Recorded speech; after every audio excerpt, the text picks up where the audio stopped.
الحمد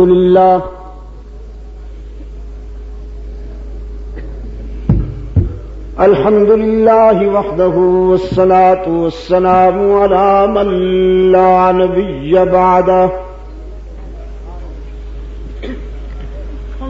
وعلى آله وأصحابه الذين أوفوا عهده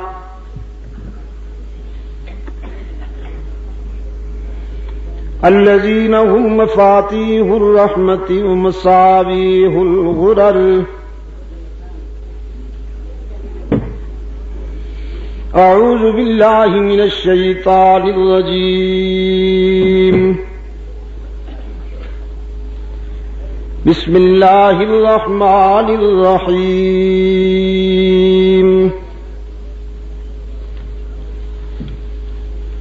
إن الله اشترى من المؤمنين أنفسهم وأموالهم بأن لهم الجنة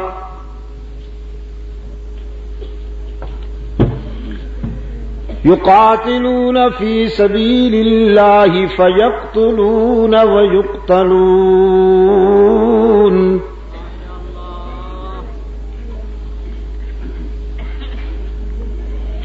وعدا عليه حقا في التوراة والإنجيل والقرآن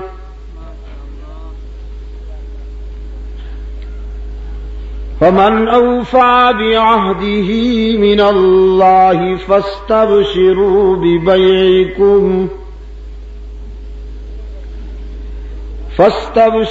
ببيعكم الذي بايعتم به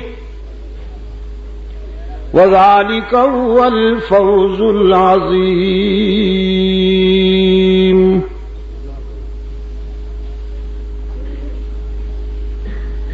يا أيها الإنسان ما غرك بربك الكريم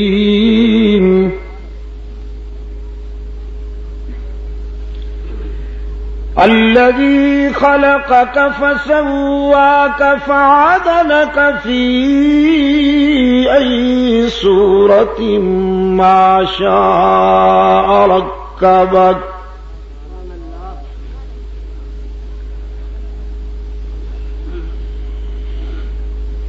كلا بل تكذبون بالدين وإن عليكم لحافظين كراما كاتبين يعلمون ما تفعلون.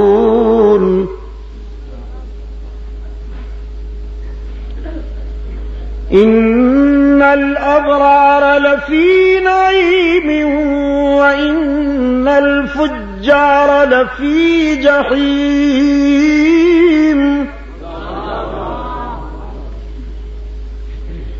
يصلونها يوم الدين وما هم عنها بغائبين.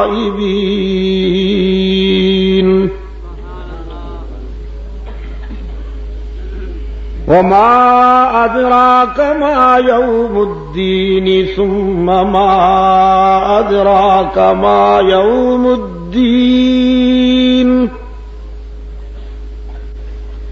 يوم لا تملك نفس لنفس شيئا يوم لا تملك نفس لنفس شيئا والأمر يومئذ لله. صدق الله مولانا العظيم وصدق رسوله النبي الأمي الكريم ونحن على ذلك لمن الشاهدين والشاكرين والحمد لله رب العالمين.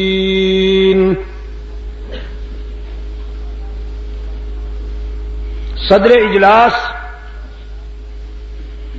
ارباب علم و دانش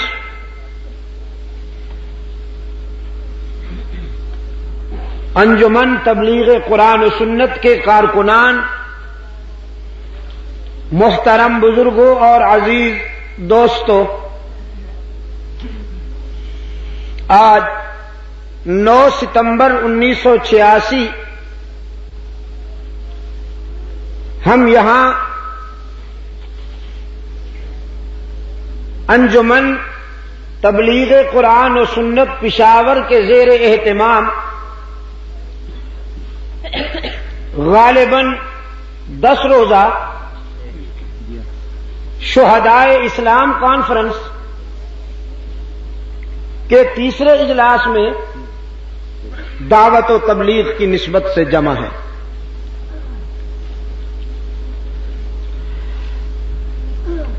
میں ظہر کے بعد پارا چنار میں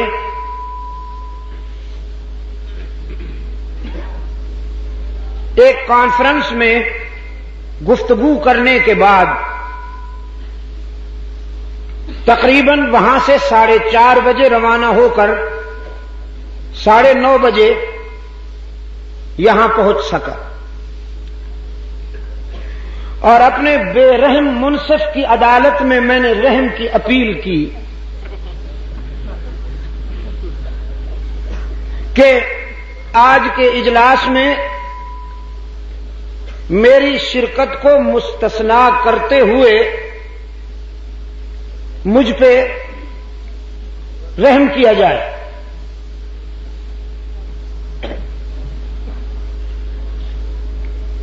انہوں نے کمال بے دردی کے ساتھ میری اپیل کو مسترد کر دیا،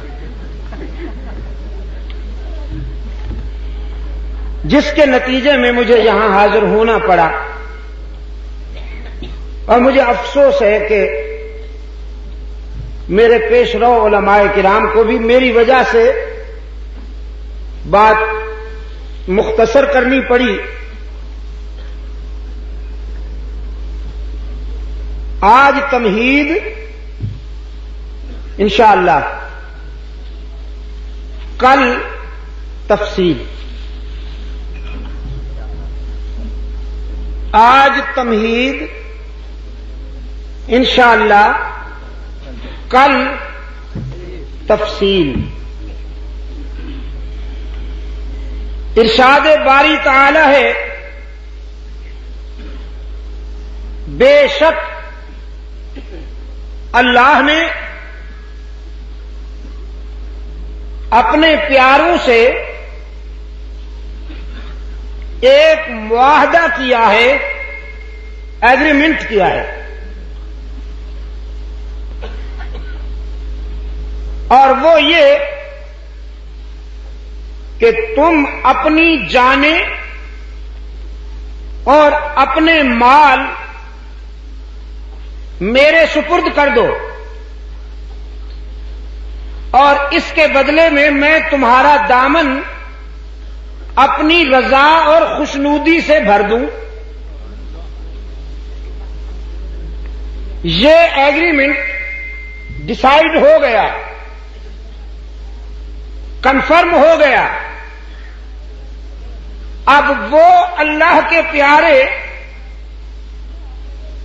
قرآن جنہیں اہل ایمان سے تعبیر کرتا ہے،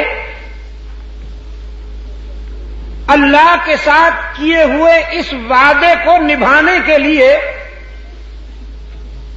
جانیں ہتھیلیوں پر لیے ہوئے راہ حق میں مصروف جہاد ہیں۔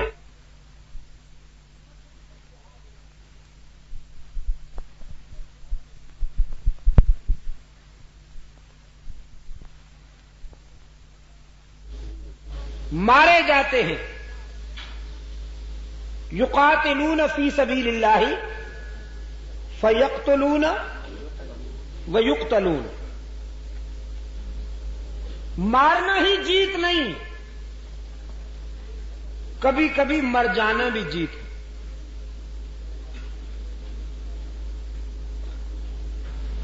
دنیا شاید یہ سمجھتی ہے کہ مد مقابل کو مار دینا ہی فتح ہے،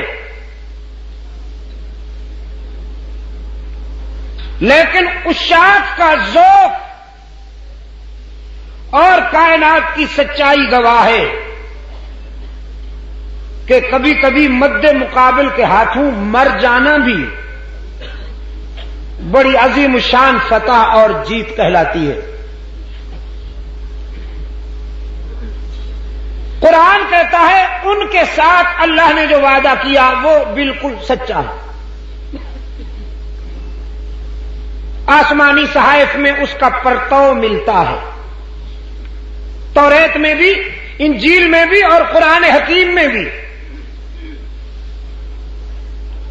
جس نے بھی اللہ کے ساتھ کیا ہوا وعدہ پورا کیا انہیں جنت کی بشارت دے دیجئے اور انہیں مبارکباد دیجئے اس کامیاب تجارت کی جو انہوں نے اللہ کے ساتھ معاہدے کی صورت میں کی۔ یہ بہت بڑی کامیابی ہے۔ یہ مختصر سا ترجمہ تھا اجمالی تشریح کے ساتھ کتاب اللہ کے اس حصے کا جو ابھی ابھی میں نے آپ کے سامنے تلاوت کی، اور ترجمہ سننے کے بعد آپ ذہنی طور پر اسلام کے ذوق جہاد سے متعارف ہو گئے۔ اللہ کے ساتھ تعلق قائم کرنے کے معنی یہ ہے کہ اب یہ زندگی ہماری نہیں، اب اس کے لیے وقف ہو گئی۔ زندگی کا ایک ایک سانس اب اس کی منشا کے مطابق گزرے گا۔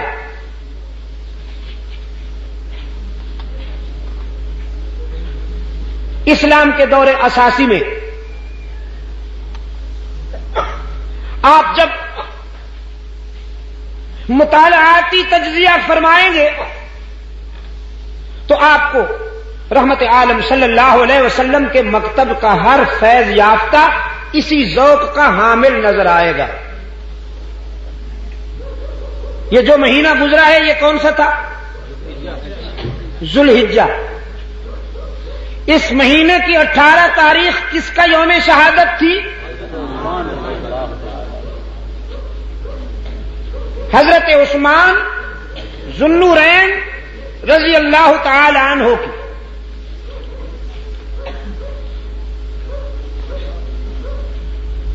اور محرم الحرام کی 1 تاریخ کس کی شہادت کی یاد دلاتی ہے؟ امام عدل و حریت حضرت عمر فاروق رضی اللہ تعالی عنہ۔ ذو الحجہ اسلامی سال کا آخری مہینہ ہے اور محرم الحرام اسلامی سال کا پہلا مہینہ ہے۔ اس کے آخری مہینے نے بھی ایک عظیم قربانی کی یاد دلائی، اس کے پہلے مہینے نے بھی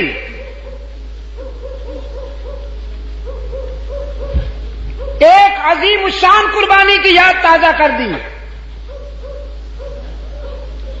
اسلام کی ابتدا بھی قربانی ہے، اسلام کی انتہا بھی قربانی ہے۔ جو اس کوچے میں آئے وہ جان ہتھیلی پہ رکھ کے آئے، یہاں مجاور نہیں مجاہد بننا پڑے گا، یہاں حلوائی نہیں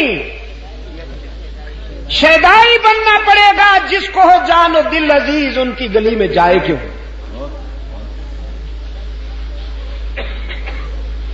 یہاں جو بھی آئے گا آزمایا جائے گا۔ ایک جگہ قرآن کہتا ہے، فرمایا الف لام میم احسب الناس ان يتركوا ان يقولوا آمنا ان یقولوا آمنا وهم لا یفتنون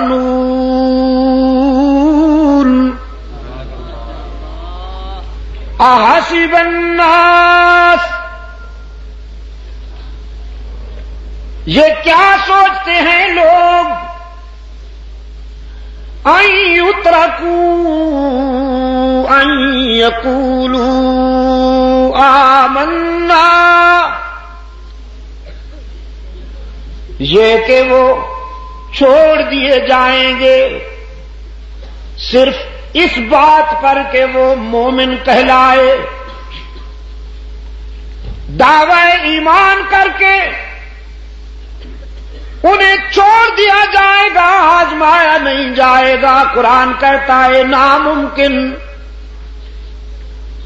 جو بھی اللہ سے تعلق قائم کرے گا اسے آزمایا جائے گا۔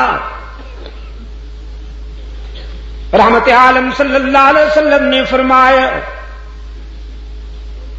ہم گروہ انبیاء اپنے اپنے مقام اور مرتبہ کے لحاظ سے آزمائے جاتے ہیں، جس کا مرتبہ جتنا بلند ہوگا آزمائش اتنی کڑی ہوگی۔ اور اپنے بارے میں فرماتے ہیں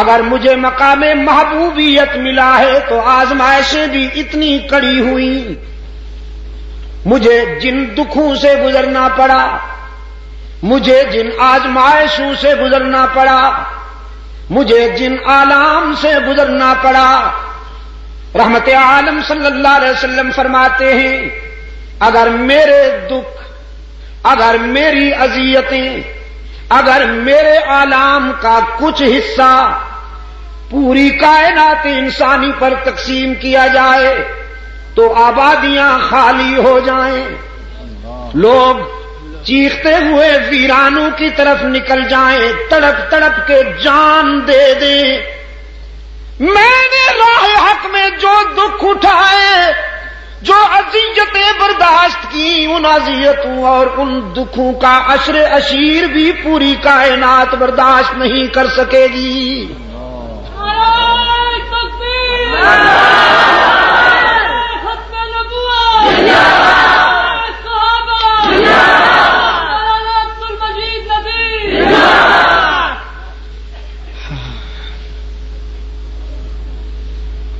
آزمائش ہوگی۔ لاہوری گیٹ والو، یہ لاہوری گیٹ ہے یا لوہاری گیٹ ہے؟ غنیمت ہے۔ لاہوری گیٹ والو، پشاور والو، آزمائش ہوگی۔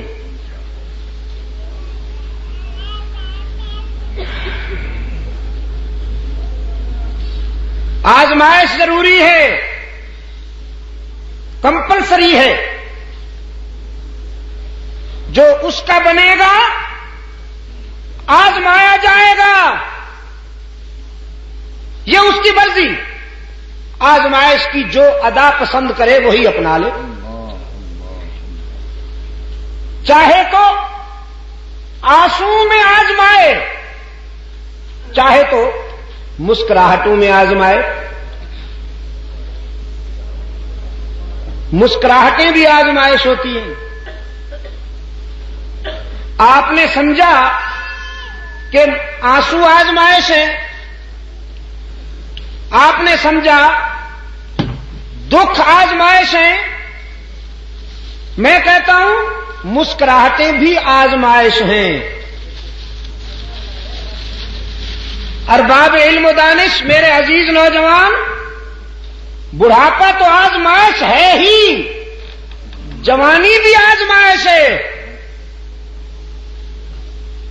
اسرت تو آزمائش ہے ہی، یسرت بھی آزمائش ہے، غربت تو آزمائش ہے ہی، تونگری اور ثروت بھی آزمائش ہے۔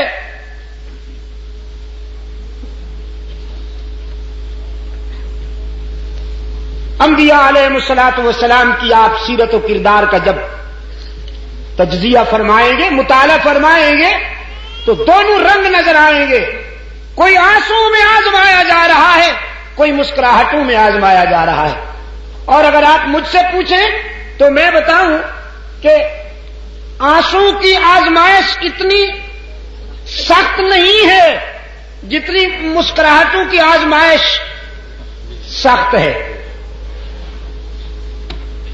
آنسو میں تو وہ خود بخود یاد آتا ہے. کسی وقت کے بڑے فرعون کو جب 104, 105, 6 کے ٹمپریچر پہ بخار چڑھا ہوا ہو, جسم دہک رہا ہو, تو خود بخود یا اللہ رحم کر, یا اللہ رحم کر. کبھی جس کے زبان پہ اللہ کا نام نہیں آیا, بخار کی حدت و شدت خود بخود اس کے زبان پہ اللہ کا نام لے آتی ہے. لیکن جب صحت ہو, شباب ہو, جوانی ہو, فراغت ہو, دولت ہو, آسودگیاں ہوں اور آسانیاں ہوں, اس وقت اگر کوئی اللہ کو یاد کرے اور اسے نہ بھلائے, یہ بہت بڑی بات ہے, بہت بڑی بات ہے. بڑھاپے کے سجدے بھی غنیمت ہیں, لیکن جوانی کے سجدوں کی کیا بات ہے. بڑھاپے میں تو ضعیف جھک ہی جاتا ہے بیچارہ. ویسے بھی جب تن میں ریشہ پڑ جائے, پیری سے گردن جھک جائے اور فطرت پکار پکار کے کہے اب تو جھک سجدے میں ہو سرکش خدا کے سامنے, تو وہ جھک ہی جاتا ہے. لیکن جب شریانوں میں گرم گرم خون کی روانی ہو, عزائم میں جولانی ہو, نفس امارہ مائل بشیطانی ہو, امنگوں میں مد و جزر ہو, عزائم میں تلاطم ہو, اس وقت اگر کوئی اپنی جوانی اور اپنے شباب کو اپنے محسن اعظم کے آگے جھکا دے تو کیا بات ہے.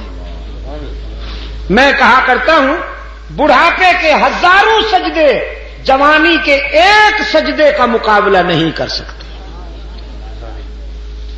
اللہ میرے جوانوں کو آہ سحرگاہی عطا فرمائے. اللہ میرے جوانوں کو رات کے سناٹے میں اپنے معبود کے سامنے جھکنا نصیب فرمائے. ان لمحات کو نہ گنوانا. یہ بہت تھوڑا سا عرصہ ہوتا ہے اور لوٹ کر نہیں آتا. پھر جھکا ہوا تھا نا بوڑھا, یوں یوں چلتا ہوا جا رہا تھا, لکڑی ہاتھ میں اور یوں یوں. ایک بچے نے دیکھا تو قریب آ کے کہنے لگا بابا کیا ڈھونڈتے ہو. ہائے ہائے, بابے کے آنسو نکل گئے. حسرت سے بچے کو دیکھ کے کہنے لگا بیٹا جوانی کھو گئی ہے وہی ڈھونڈ رہا, وہ لوٹ کے نہیں آئے گی. یہ مختصر سا انتہائی شارٹ پیریڈ ہوتا ہے جو گزر جاتا ہے تو لوٹ کے نہیں آتا. اس پیریڈ میں کچھ یادیں ترتیب دے دو. رات کی تنہائی میں ذرا اللہ سے باتیں کر کے دیکھو. ادھر ادھر بھٹکتے ہو, بندوں سے امیدیں قائم کرتے ہو, لوگوں سے آرزویں وابستہ کرتے ہو, عزیزوں رشتہ داروں کے آگے جھولی پھیلاتے ہو, حکمرانوں کے در پہ بے ضمیر بن کر کاسہ گدا پھیلاتے ہو. کبھی اس سے بھی تو مانگ کے دیکھو جو اپنے در پہ آنے والے کو تانا دیے بغیر اس کا دامن بھر دیتا ہے. مسکراہٹوں میں بھی آزماتا ہے, آنسو میں بھی آزماتا ہے. خلیل اللہ کو آزمایا مسلسل آنسو, اور حضرت سلیمان علیہ السلام کو آزمایا مسلسل مسکراہٹیں, مسلسل مسکراہٹیں. بعض لوگوں کا خیال یہ ہے ولی اللہ بننے کے لیے کنگال ہونا ضروری ہے. جس کے کپڑے اچھے ہوں لوگ اس کو ولی ماننے کے لیے تیار نہیں. دیکھو جی اللہ والا بنتا ہے. لباس تو دیکھو،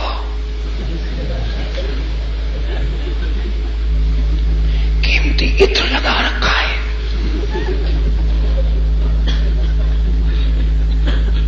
کیوں حضرت مفتی صاحب؟ ہاں، نادان دوستوں کے شر سے اللہ محفوظ رکھے. نادان دوستوں کے شر سے اللہ محفوظ رکھے. اور یہ میں ولی اللہ کی بات نہیں کر رہا، نبی اللہ کی بات کر رہا ہوں. سلطنت ملی، بادشاہی ملی، اور ملی بھی ایسے نہیں، مانگی اللہ سے حضرت سلیمان نے.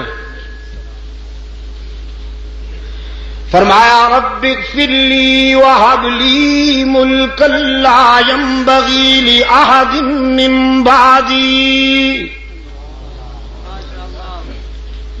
رب اغفر لی وہب لی ملکا لا ينبغی لأحد من بعدی. میرے رب سب سے پہلے تو میری عاقبت سنوار دے. پیغمبر کی ڈیمانڈ ہے نا. نبی کو کتنا اچھا طریقہ آتا ہے مانگنے کا اپنے داتا سے. فرمایا رب اغفر لی وہب لی ملکا لا ينبغی لأحد من بعدی. میرے رب سب سے پہلے تو میری عاقبت سنوار دے اور دنیاوی زندگی میں مملکت عطا فرما، سلطنت عطا فرما. اور سلطنت و مملکت بھی تجھ سے اس لیے مانگتا ہوں کہ تیری دھرتی پر تیرا قانون جاری کر سکوں. اس لیے حکومت نہیں مانگتا کہ ایوبیہ میں عیاشی کر سکوں. ہاں، سلطنت عطا کر، حکومت عطا کر.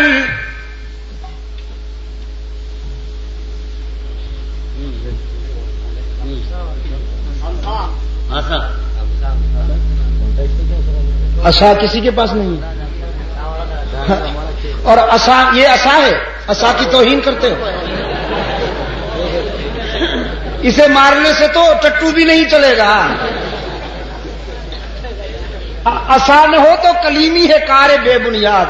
چلو، عصا نہ ہو تو ندیمی ہے کار بے بنیاد. مل گیا.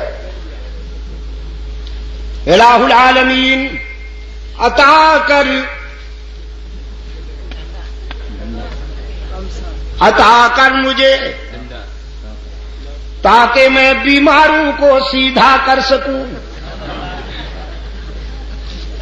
مدنی جی کتنی اچھی ہیں تیری قراردادیں.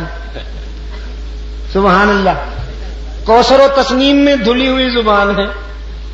کتنی خوبصورت ہیں تیری قراردادیں، مانی نہیں جائیں گی. پچھلے سال بھی آپ نے قراردادیں پاس کی ہوں گی، اس سے پہلے سال بھی قراردادیں آپ نے پاس کی ہوں گی. آئندہ بھی آپ کی ریزولیشنز پاس ہوتی رہیں گی. بڑی خوبصورت، بڑے حسین عنوان، لیکن مانی نہیں جائیں گی جب تک یہ نہیں ہوگا. بغیر کسی تکلف کے عرض کرتا ہوں، پولیس والے اگر تسبیح لے کر رات کو نکلیں اور گلیوں میں اللہ کا ذکر کرتے پھریں، چور ان سے ڈریں گے؟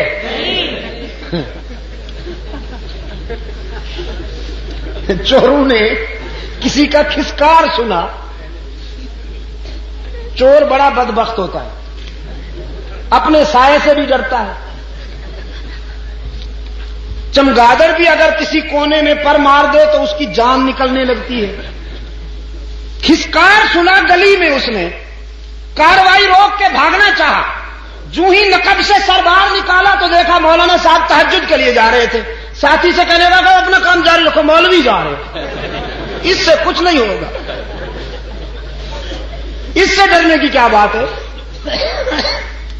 یہ بہت ضروری ہے.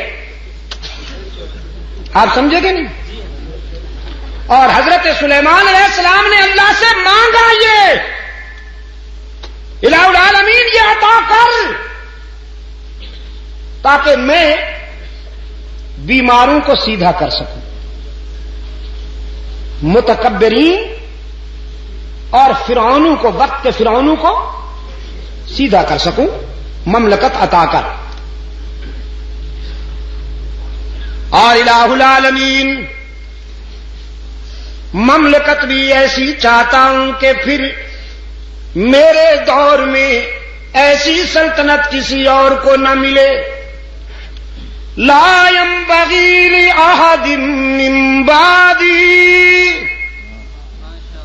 جب مانگی ہے تو کام کی چیز کیوں نہ مانگے؟ رب العالمین نے فرمایا ہم نے اپنے پیغمبر کو منہ مانگی دولت عطا کی، ہم نے اپنے نبی کی آرزو پوری کر دی، سلطنت عطا فرمائی۔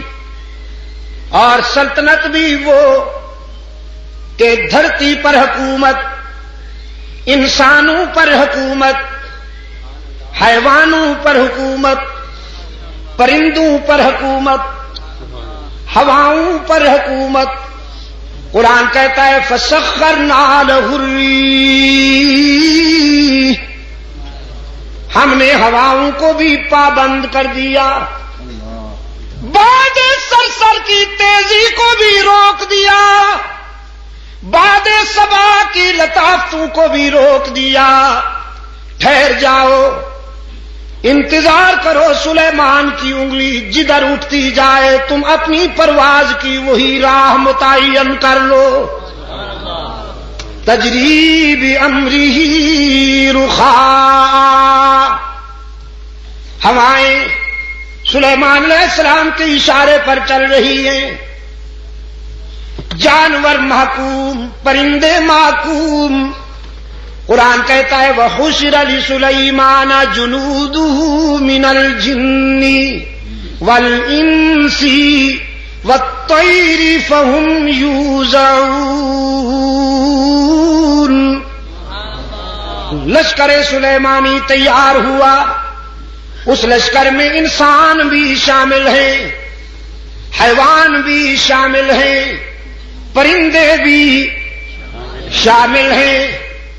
احقاق حق اور ابطال باطل کے پروگرام پر سلیمانی لشکر رواں دواں ہے۔ قرآن کہتا ہے حتی اذا اتوا علی واد النمل قالت نملہ یا ایھا النمل ادخلوا مساکنکم لا یحطمنکم سلیمان وجنودہ وهم لا يشعرون۔ ایک وادی میں حضرت سلیمان علیہ السلام کا لشکر آیا، ایک وادی میں۔ قرآن کہتا ہے حتی اذا اتوا علی واد النمل، چیونٹیوں والی وادی، جہاں چیونٹیاں بہت تھیں، چیونٹیوں والی وادی، وادی نمل۔ قالت نملۃ یا ایھا النمل ادخلوا مساکنکم، ایک نملہ نے، ایک چیونٹی نے اپنی برادری کو خطاب کرتے ہوئے کہا جلدی جلدی اپنے سوراخوں میں گھس جاؤ، سلیمان کا لشکر آ رہا ہے، کہیں روندی نہ جاؤ، کہیں بلڈوز نہ ہو جاؤ، گھس جاؤ اپنے بلوں میں اور اپنے سوراخوں میں۔ یا ایھا النمل ادخلوا مساکنکم لا یحطمنکم سلیمان، کہیں تمہیں سلیمان اور اس کا لشکر کچل نہ ڈالے۔ سوال ہوا پیغمبر تو بڑا رحم دل ہوتا ہے، وہ اس کمزور اور حقیر مخلوق کو کیوں کر روندے گا؟ قرآن کلام فطرت ہے نا، فوراً جواب دیا وَهُمْ لَا يَشْعُرُونَ، جان بوجھ کر تو نہیں روندیں گے، تم چھوٹی چھوٹی ہونا، نظر نہیں آتی ہونا، اس لیے انہیں پتہ بھی نہیں چلے گا تم روندی جاؤ گی۔ چیونٹی کو بھی پتا ہے، چیونٹی کو بھی یہ معلوم ہے کہ پیغمبر انسان ہوتے ہیں اور انسان والی نظر رکھتے ہیں۔ پیغمبر وہی جانتے ہیں جو حق تعالی کی طرف سے انہیں بتایا جائے، ورنہ وہ کائنات کے ہر صغیر و کبیر کو نہیں جانتے۔ چیونٹی کو معلوم ہے، لیکن عصر حاضر کے چیونٹے ابھی تک نہیں مانتے، انہیں یہ بات سمجھ میں نہیں آ رہی۔ فَتَبَسَّمَ ضَاحِكًا مِّن قَوْلِهَا، چیونٹی کے یہ بات سن کر حضرت سلیمان علیہ السلام مسکرا دیے، چونکہ حضرت سلیمان علیہ السلام تمام پرندوں کی اور جانوروں کی زبانیں سمجھتے تھے، منطق الطیر کو سمجھتے تھے، حشرات الارض کو سمجھتے تھے، ان کی آوازیں سن کر سمجھ جاتے تھے۔ جب دیکھا کہ چیونٹی اپنی برادری کی خیر خواہی کر رہی ہے اور انہیں کہہ رہی ہے کہ جلدی جلدی سے اپنے بلوں میں چھپ جاؤ، تو مسکرا دیا اور حق تعالی کے حضور دامن پھیلا دیا۔ ربی اوزعنی ان اشکر نعمتک التی انعمت علی وعلی والدی وأن أعمل صالحا ترضاه وأدخلني برحمتك في عبادك الصالحين۔ الہ العالمین، تو نے کتنا کرم کیا ہے مجھ پر کہ اگر چیونٹیاں بولتی ہیں تو میں سمجھ لیتا ہوں، پرندے چہکتے ہیں تو میں سمجھ لیتا ہوں، لیکن میرے معبود تو نے اپنے فضل و کرم میں تو کوئی کمی نہ کی، اب مجھے بھی توفیق عطا کر کے میں تیری نعمتوں کا شکر ادا کر سکوں۔ رب اوزعنی ان اشکر نعمتک التی انعمت علی وعلی والدی، تو نے مجھ پر اور میرے والدین پر جو کرم کیا ہے اور احسانات فرمائے ہیں، اے اللہ ان احسانات کے شکر کی بھی تو توفیق عطا فرما کہ ہم تیرا شکر ادا کر سکیں۔ عزیز دوستو، وہ خوش نصیب بندے کہ جنہیں اللہ کے حضور شکر کی توفیق میسر آ جائے، یہ بھی ان کا ذاتی کمال نہیں ہے، اسی کا احسان ہوتا ہے۔ وہ اپنے بندوں میں سے جنہیں پسند کرتا ہے اپنے در پہ بلا لیتا ہے، انہیں رقت قلبی عطا کرتا ہے، انہیں رونے کا سلیقہ عطا کرتا ہے، انہیں مانگنے کا سلیقہ عطا کرتا ہے۔ یہ کوئی ذاتی کمال نہیں ہے انسان کا، یہ اسی کا کرم ہے۔ حضرت سلیمان علیہ السلام نے اپنے لشکر پر نظر ڈالی، ایک پرندہ غائب نظر آیا۔ قرآن کہتا ہے وَتَفَقَّدَ الطَّيْرَ فَقَالَ مَا لِيَ لَا أَرَى الْهُدْهُدَ أَمْ كَانَ مِنَ الْغَائِبِينَ۔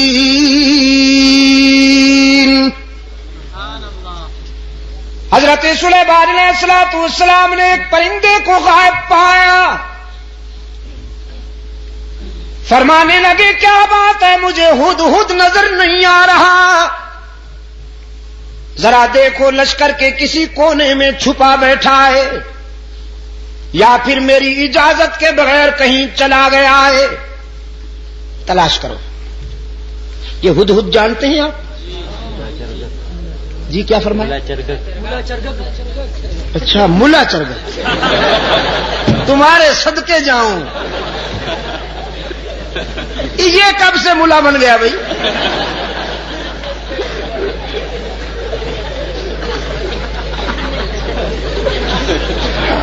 اور آپ کو یہ اتھارٹی کس نے دی ہے کہ جس پرندے کے بھی ذرا بال ادھر ادھر ہو جائیں آپ اس پہ ملا کا ٹائٹل فٹ کر دیں؟ یا رب، چلو پھر بھی گوارا ہے، اچھا پرندہ ہے، بڑا خوش نصیب پرندہ ہے، قرآن میں جس کا تذکرہ فخریہ انداز میں آیا ہے۔ ہاں، اس پر حسد کیا تھا کوے نے۔ حضرت سلیمان علیہ الصلوۃ والسلام نے جب اس ہدہد سے پوچھا کہ تمہارے اندر کون سی خوبی ہے، اللہ نے تمہیں کون سی خوبی عطا کی ہے، تو یہ کہنے لگا اللہ کے نبی، مجھے اللہ نے یہ خوبی عطا فرمائی ہے کہ میں خشک زمین کو دیکھ کر اندازہ کر لیتا ہوں کہ پانی کتنا دور ہے، نظر میں رسائی دے دی ہے اللہ نے۔ خشک زمین کو دیکھ کر میں یہ اندازہ کر لیتا ہوں کہ کتنی گہرائی پہ پانی مل سکتا۔ حضرت سلیمان علیہ الصلوۃ والسلام نے فرمایا بھی تم تو بڑے کام کے ہو، ہمیں ویرانوں میں اور صحراؤں میں سفر کرنا ہوتا ہے، تو ہم کیوں نہ تمہاری اس استعداد سے کام لیں، اس صلاحیت سے کام لیں، بس تم ہمارے ساتھ رہا کرو، ہمارے ہم سفر رہا کرو، تاکہ ہم تیری اس خداداد صلاحیت سے کام لے سکیں۔ اللہ کے نبی نے ہدہد کو اپنا مقرب بنا لیا، اپنا ہم سفر بنا لیا۔ کوے میاں سے برداشت نہ ہوا۔ یہ کوا جانتے ہیں نا آپ، کالے لباس والا مسٹر بلیکی،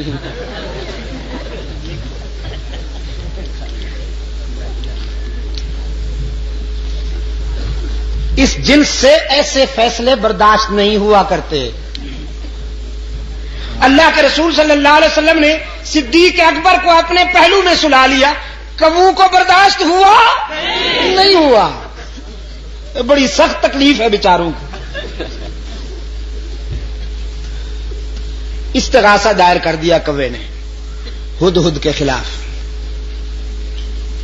اسکینڈل بنا لیا بدبخت نے، کہنے لگا واہ جی واہ، یہ کہتا ہے کہ میں خشک زمین دیکھ کر اندازہ کر لیتا ہوں کہ پانی کتنا دور ہوگا، بالکل غلط ہے۔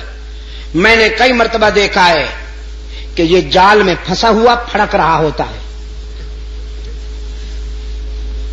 اگر اس کی نظر میں اتنی رسائی ہے کہ یہ خشک زمین دیکھ کر پانی کی گہرائی معلوم کر لیتا ہے، تو جال کو کیوں نہیں دیکھ لیتا، اس میں پھنس کیوں جاتا ہے؟ عیار تو بڑے ہوتے ہیں نا، یہ لفاظ اور لسان تو بڑے ہوتے ہیں۔ اس انداز خطابت میں استغاثہ دائر کیا کہ سننے والے بھی متاثر ہوئے، کہنے لگے جی بالکل ٹھیک ہے، یہ تو بات واقعی تفصیل طلب ہے، وضاحت طلب ہے کہ اگر ہدہد پانی کی گہرائی کو دیکھ لیتا ہے تو زمین کے اوپر جو جال تنا ہوا ہوتا ہے اس کو کیوں نہیں دیکھ لیتا؟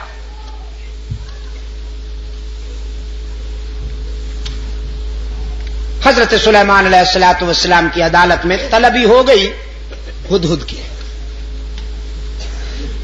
کوا بھی برادری سمیت آ پہنچا۔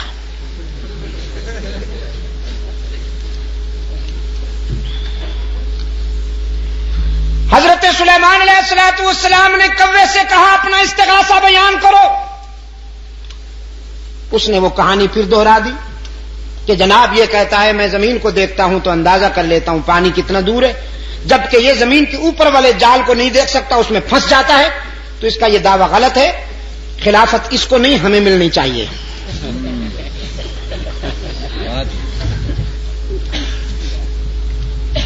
مولانا رومی رحمت اللہ علیہ نے اس سوال و جواب کو منظوم کر دیا ہے اپنی مثنوی میں۔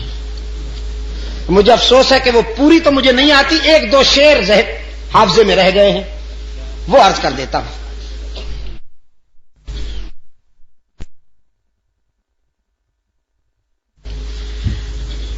ہدہد نے جب کوے کا استغاثہ سنا تو مسکرا دیا، فرمایا زاغقو از حکم مولا منکر است، زاغقو زاغقو از حکم مولا منکر است، 100,000 عقل دارد کافر است. یہ قوا جو لفاظی کرتے ہوئے میرے خلاف استغاثہ لایا ہے، اصل میں یہ میری صلاحیت کا منکر نہیں، اللہ کی تقدیر کا باغی ہے. وہ جو جال تنا ہوا ہوتا ہے جس میں میں پھنس جاتا ہوں، وہ میری نظر کی کمزوری نہیں ہوتی، تقدیر کی بالادستی ہوتی ہے. من ببینم دام را اندر ہوا، من ببینم دام را. میں ہوا کی اڑانوں میں جال کو دیکھ سکتا ہوں، لیکن تقدیر کی بالادستی میرے شعور پہ پردے ڈال دیتی ہے. دیکھتا تو ہوں لیکن سمجھ نہیں پاتا، بالآخر جال میں پھنس جاتا ہوں. وہ میری نظر کی کمزوری نہیں ہوتی، اللہ کی تقدیر کا فیصلہ ہوتا ہے. سلیمان علیہ السلام نے فرمایا اخرج انک رجیم،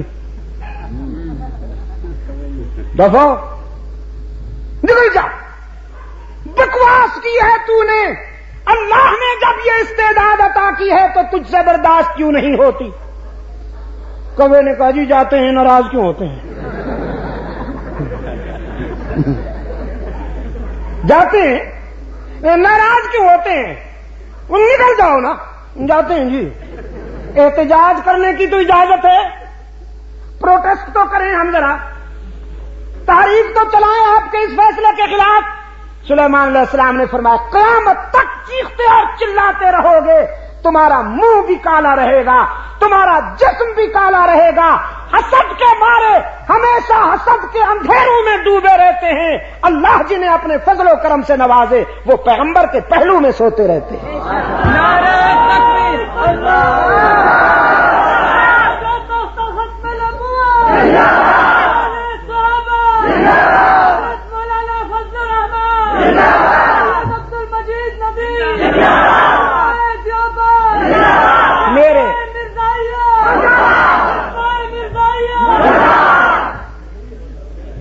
اچھا کچھ دوستوں کو نعرے کے ذریعے تقریر کا شوق ہوتا ہے،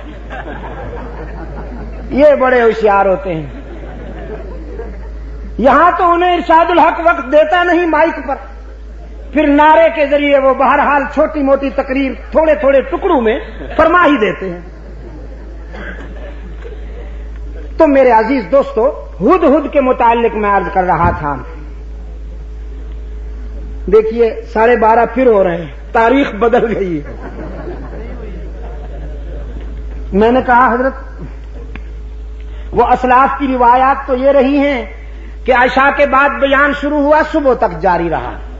لوگ کہتے ہیں شاہ جی رحمت اللہ علیہ عشاء کے بعد بیان شروع کرتے تھے، صبح تک جاری رہتا تھا. تو میں نے کہا کچھ روایات ہماری بھی یاد رکھی جائیں گی. ہاں لوگ کہیں گے جی ایک مولانا عبد المجید ندیم شاہ صاحب ہوتے تھے، ہم خود ان جلسوں میں شریک ہوتے تھے، 9 تاریخ کو تقریر شروع کرتے تھے، 10 تاریخ تک جاری رہتی تھی. تاریخ بھی بدل گئی. تو میں یہ عرض کر رہا تھا آپ کی خدمت میں کہ جناب ہدہد غائب پایا گیا، لشکر میں نظر نہیں آ رہا تھا. سلیمان علیہ السلام نے فرمایا ذرا دیکھو تو لشکر کے کسی کونے میں چھپا بیٹھا ہے یا میری اجازت کے بغیر کہیں چلا گیا ہے.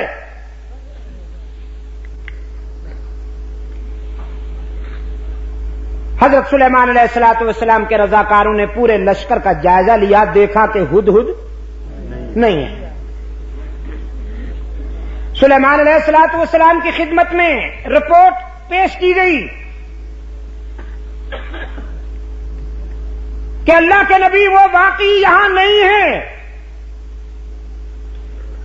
اور کہیں جا چکا ہے.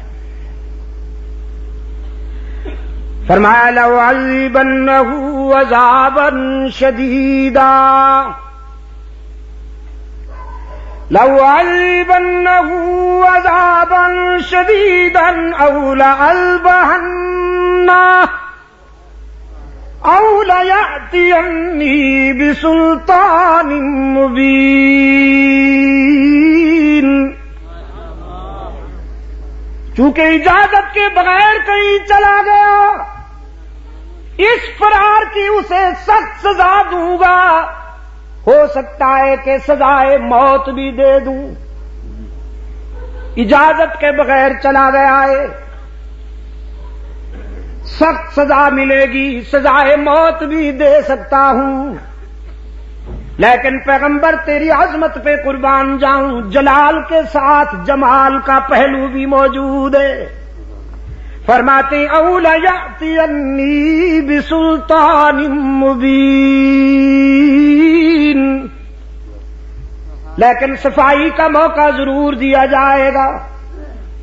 اگر اپنی غیر حاضری کی کوئی معقول وجہ بتا دی تو معاف بھی کر سکتا ہوں. اور ہدہد جائزہ مشن پہ تشریف لے گئے تھے، جائزہ مشن پر.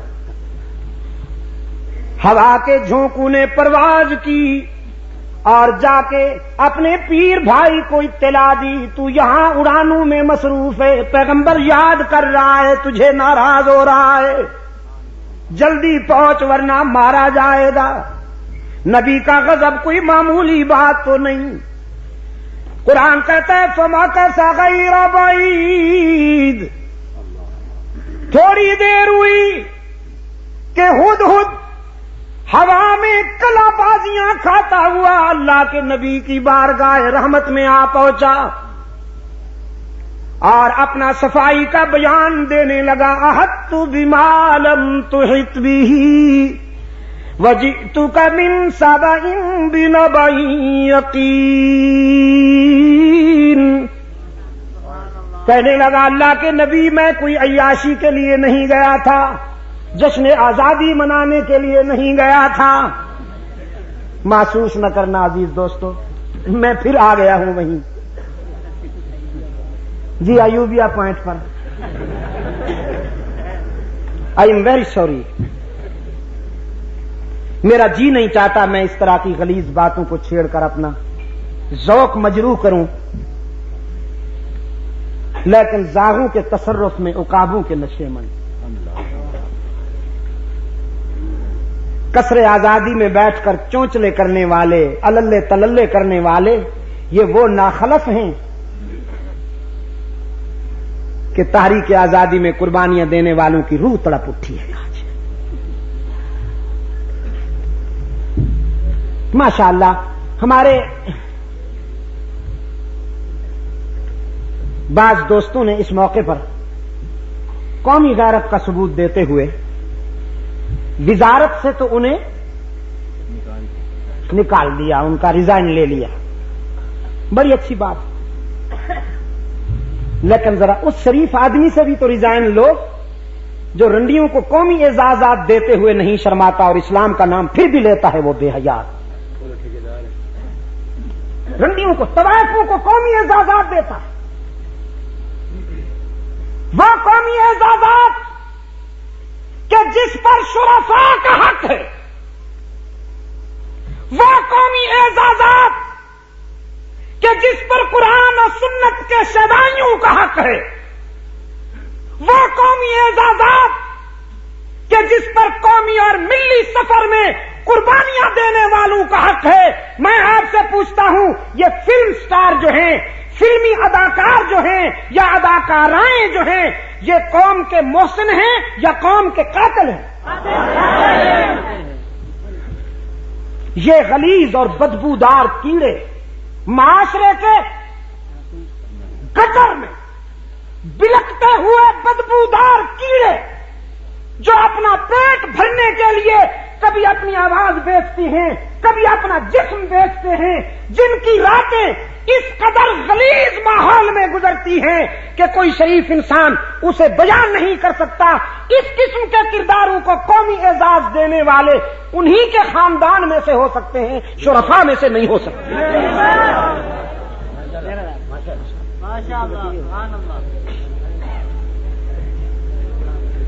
ایوب تنولی صاحب نے کوئی انوکھا جرم تو نہیں کر لیا. جب بڑے طوائفوں کو اعزازات دیں، طبلہ سرنگی بجانے والوں کو تھپکی دے، شاباش شاباش،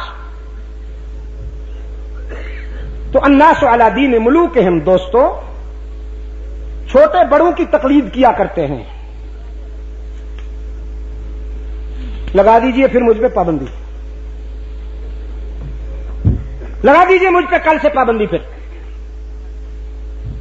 لیکن میری تقریر طبع یار کو بے چین کرتی ہے. سبب یہ ہے وہی کہتا ہوں جو دل پر گزرتی ہے، جو دل پر گزرتی ہے وہ کہوں گا. میں ان ڈبل سائز ملاؤں میں سے نہیں جن کی نظر تمہارے ہاتھوں میں مچلتے ہوئے ڈرافٹ پہ رہتی ہے. الحمدللہ میں ان کرداروں کا نام لیوا ہوں کہ جو حکمرانوں کی چشم غضبناک کو دیکھ کر اللہ کی رضا اور خوشنودی تلاش کیا کرتے ہیں. نعرہ تکبیر،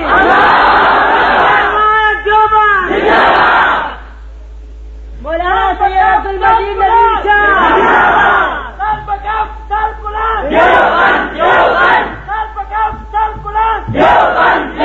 میں آپ سے پوچھتا ہوں کہ فلمی اداکاروں کو تمغے دینا یہ اسلام کی خدمت ہے یا اسلام سے غداری ہے؟ پوچھتا ہوں آپ سے.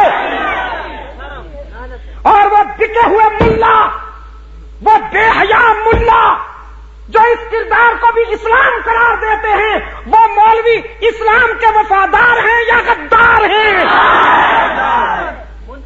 ان بے حیاؤں کے پیچھے نمازیں بھی نہیں ہوتی،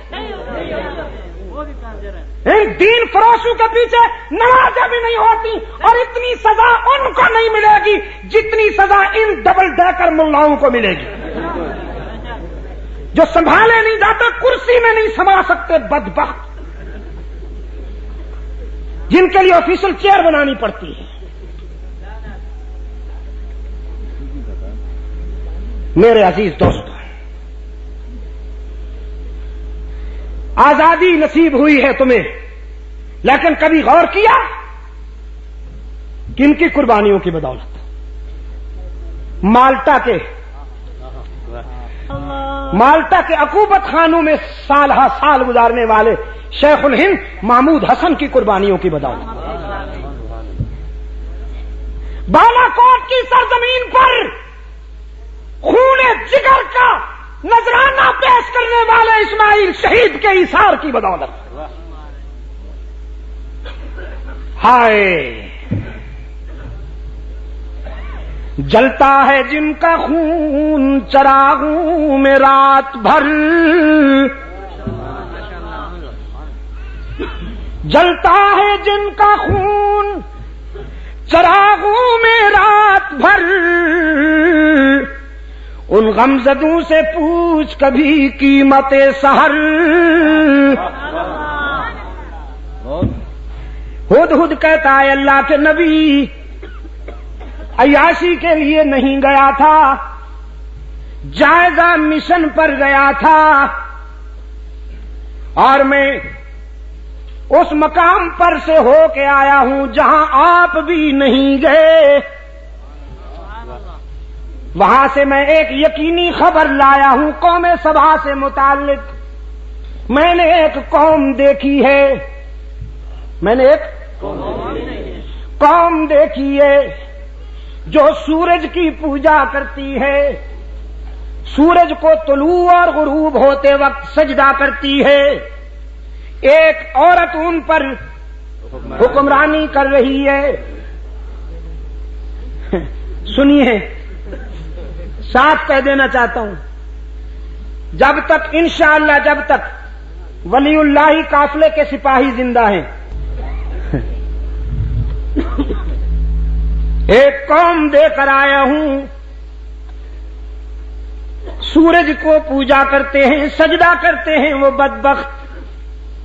ایک عورت ان پر حکمرانی کرتی ہے تو اللہ کے نبی آگے بڑھنے سے پہلے اس قوم کا پوسٹ مارٹم کر لینا چاہیے۔ یہ زنخی قوم، یہ زن مرید، جنہوں نے ایک عورت کو سربراہ بنا رکھا ہے، پہلے ان کی طبیعت ٹھیک کر لینی چاہیے، پھر آگے بڑھیں گے۔ سلیمان علیہ السلام نے فرمایا بھئی واقعی تو بڑا عجیب ہے، کیسی عجیب خبر لایا ہے۔ فرمایا ایسے یلغار نہیں کرتے، دیکھو پیغمبر کا انداز دیکھو، پیغمبر کی عسکری مہم میں بھی رحمت کار فرما ہوتی ہے۔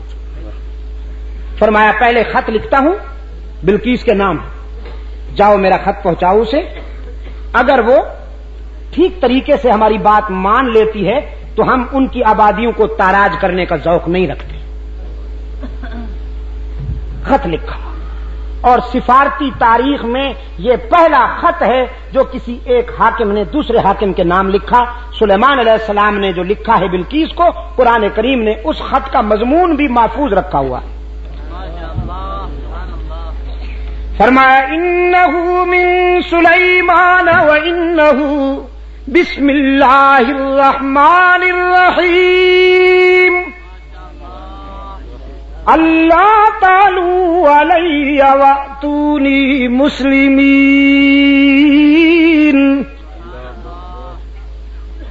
یہ خط اللہ کے نبی حضرت سلیمان علیہ السلام کی طرف سے لکھا جا رہا ہے، اور اس کے نام سے جس سے بڑا رحم کرنے والا، مہربانی کرنے والا کوئی نہیں۔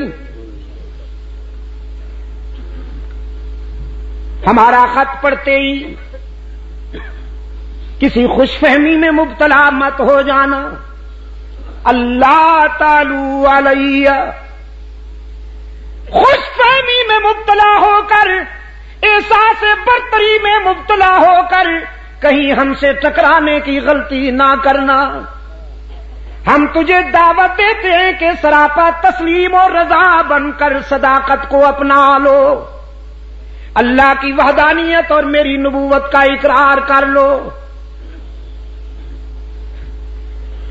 ملکہ سبا بلقیس نے حضرت سلیمان علیہ السلام کا خط اپنی کابینہ کے سامنے رکھا،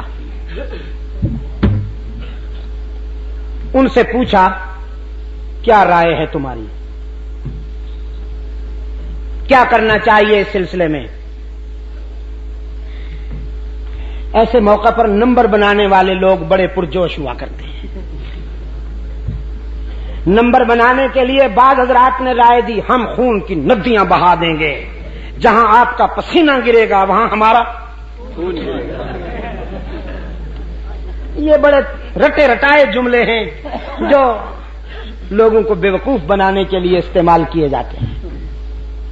ہم تیار ہیں، ہر قسم کی قربانی دیں گے، اور آپ تو اسٹیل مین ہیں، وہ مین،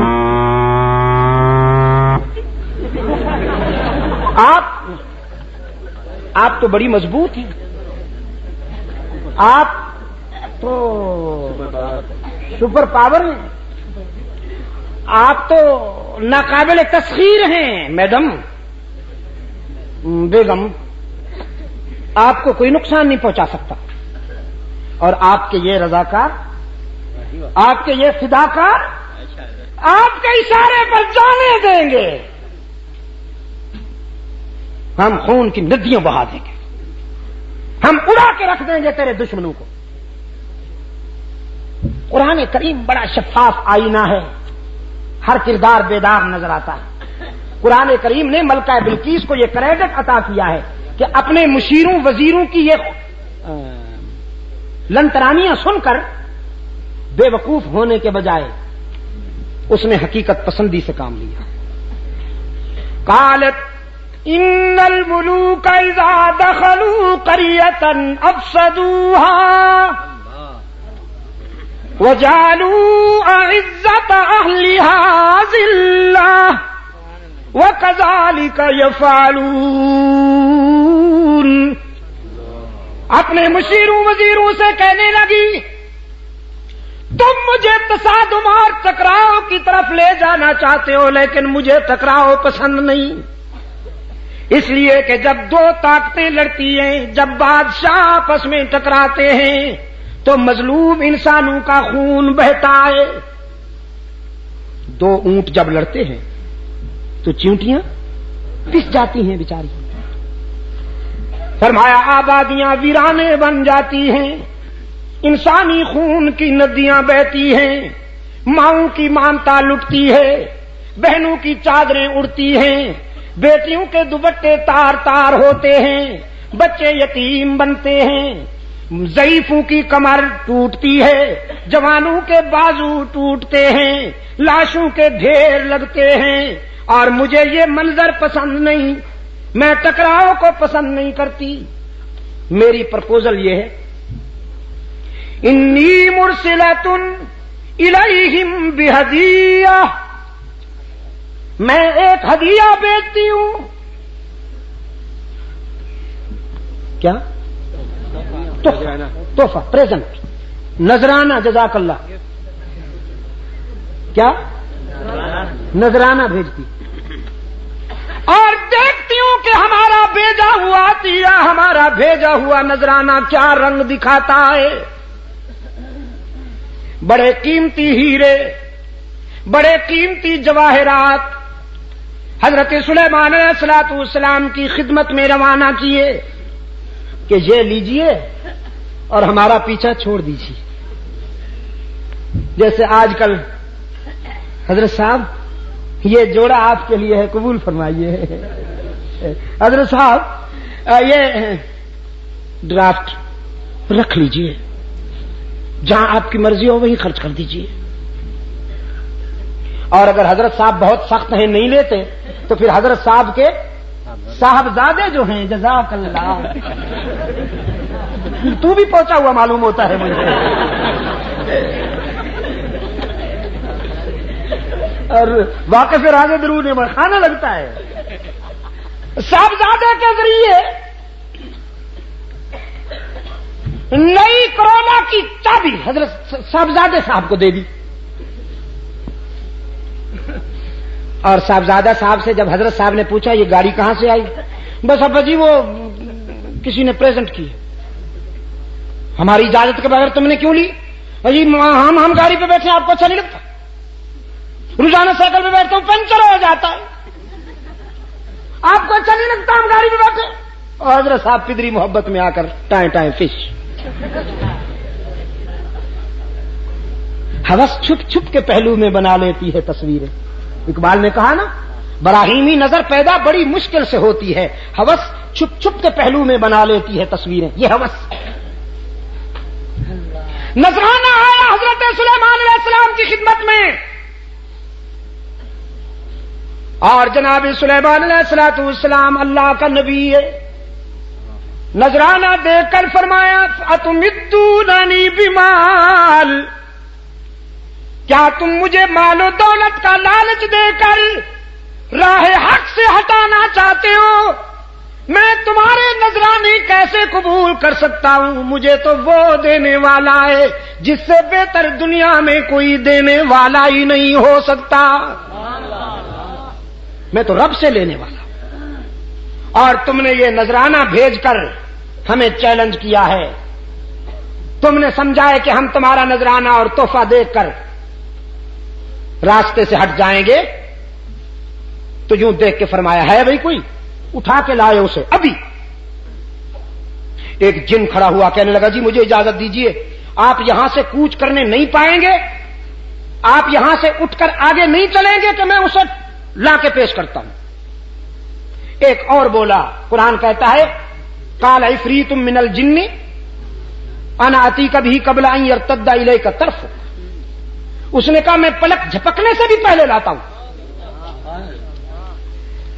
چنانچہ جناب ملکہ بلقیس تخت سمیت حضرت سلیمان علیہ السلام کے قدموں میں، جناب سلیمان علیہ السلام کے پاس ملکہ سبا بلقیس آئی، لوگوں کی آنکھیں کھلی رہ گئیں، ایک دوسرے کی طرف سوالیہ نظروں سے لوگ دیکھتے ہیں اور نگاہوں نگاہوں میں کہتے ہیں دیکھو تو صحیح پیغمبر کا اختیار کتنا ہے، بلکہ کو پلک جھپکنے سے بھی پہلے منگوا لیا۔ حضرت سلیمان علیہ السلام نے یہ منظر دیکھا، قرآن کہتا ہے سلیمان علیہ السلام نے فوراً وضاحت کی، قال ھذا من فضل ربی لیبلونی اشکر ام اکفر، یہ میرا ذاتی اختیار نہیں ہے، یہ تو میرے رب کا فضل و کرم ہے، اس نے یہ مہربانیاں کی ہیں، لیکن اس میں بھی بڑی آزمائش کار فرمائے، وہ اتنی مہربانیاں کر کے مجھے دیکھنا چاہتا ہے کہ میں اس کی نعمتوں کا شکر گزار بندہ بنتا ہوں یا تکبر کرتا ہوں، لیکن الہ العالمین میں تکبر سے پناہ مانگتا ہوں، تیری ناراضگی سے پناہ مانگتا ہوں، میں تو تیرے در پر عاجزی کرنے والا بندہ ہوں، مجھے توفیق شکر بھی تو عطا کر تاکہ میں شکر کرتا جاؤں، تیری نعمتوں میں اضافہ ہوتا جائے۔ یہ میں نے تقریباً 1.25 گھنٹے کی محنت بلکہ 1.5 گھنٹے کی محنت اس لیے کی کہ آپ کے ذہن میں یہ بات بٹھا سکوں کہ رب العالمین کبھی آنسو میں آزماتے ہیں، کبھی مسکراہٹوں میں آزماتے ہیں۔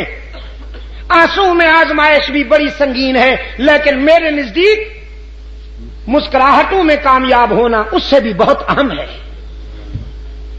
اپنے انبیاء کو حق تعالی نے آنسو میں بھی آزمایا، مسکراہٹوں میں بھی آزمایا، تو یہی ادا کار فرما رہی حلقہ رسالت تک۔